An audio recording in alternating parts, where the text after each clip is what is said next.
สมาชิกสาวหนุ่มและเยาวชนของบรรดาเมืองและโรงเรียนอ้อมข้างนครหลวงวิจันทร์ได้ทัศนศึกษาแลกเปลี่ยนบทเรียนอยู่ที่โทรภาพแห่งชาติลาว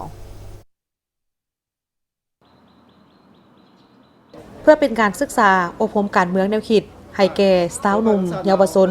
มีความนักแน่นมีคุณสมบัติศีลธรรมปฏิบัติหักประเทศชาติหักบ้านเกิดเมืองนอนผู้รักษาวัฒนธรรมฮีดคอประเพณีอันดีงามของชาติและมีความเสื่อมั่นต่อแนวทางนโยบายของพรรครัฐในระยะใหม่คณะบริหารการสาวหนุ่มปัตตชนปฏิบัติลาวนครหลวงวิจันทร์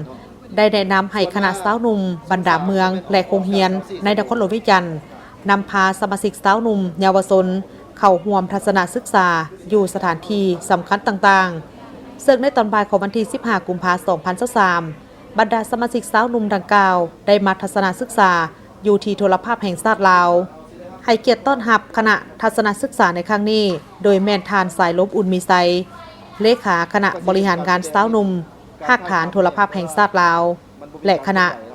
การทัศนาในครั้งนี้สมาชิกสาวหนุ่มเยาวชนบรรดาเมืองและโรงเรียนอ้อมข้างนครหลวงวิจันทร์ได้พูดถึง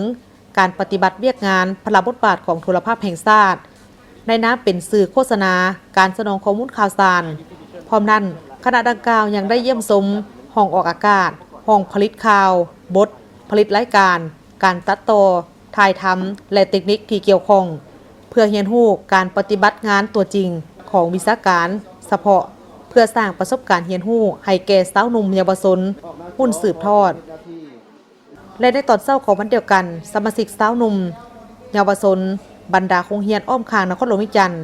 ได้ทัศนศึกษาแลกเปลี่ยนบทเรียนอยู่หอสมุดแห่งชาติและพิพิธภัณฑ์แห่งชาติเพื่อทัศนศึกษาแลกเปลี่ยนบทเรียน